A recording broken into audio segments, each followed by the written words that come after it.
another key principle when it comes to skipping, especially we want to get really comfortable with single unders if our intentions are progressing to double unders and any other variation of skipping that we find in CrossFit or just in general. We need to focus on having good, consistent power endurance. Now, what do I mean by that? We have to be able to maintain jump height for tons of repetitions.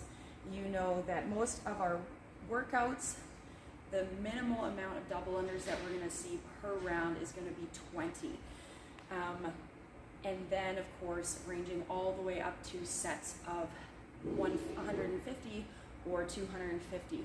So we need to develop the calf and essentially lower leg and lower body capacity, as well as the shoulders and as well as our heart and lungs, so that we can be very consistent in our jump height, and so that we can obviously meet the work requirements for the workout. So something else I think that's important when it comes to power and the endurance that we need is recognizing where we're at with our current capacity, because it's really easy to overdo volume in the beginning and really blow up your calves, blow up your feet, and potentially cause some repetitive strain injuries. So we're going to talk a little bit more about different plans that you can follow to help slowly increase volume and introduce you into higher numbers of the double unders. So we need to be safe and we need to be smart when we're practicing these skills. So rope speed is definitely something that is the biggest difference between single unders and double unders. And initially, when we are trying to progress from single unders to double unders, I find most people are working on their rope speed and maybe don't have enough power endurance to keep high single skips.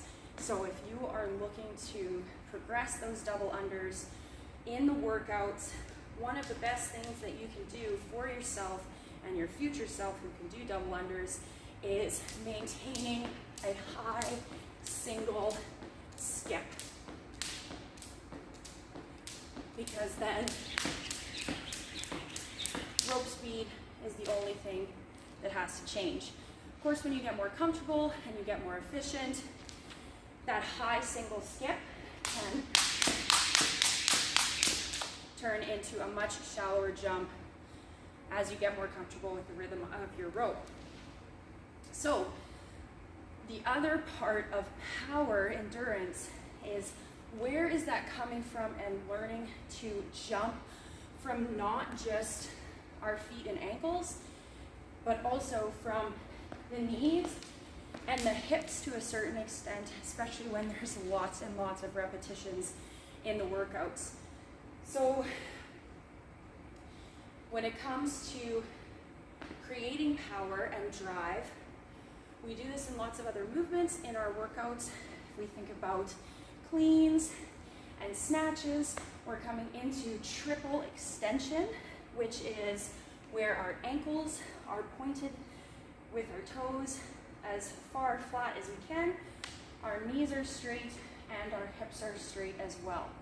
And so if we think about how we can create the most efficiency when we're jumping, we're probably not going to be wanting to jump backwards. So be mindful of your torso position when you're skipping.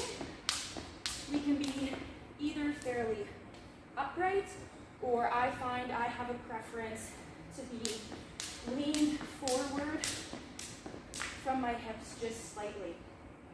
And it takes time and it takes repetitions to build up the capacity to also potentially look very consistent in your body when you're skipping.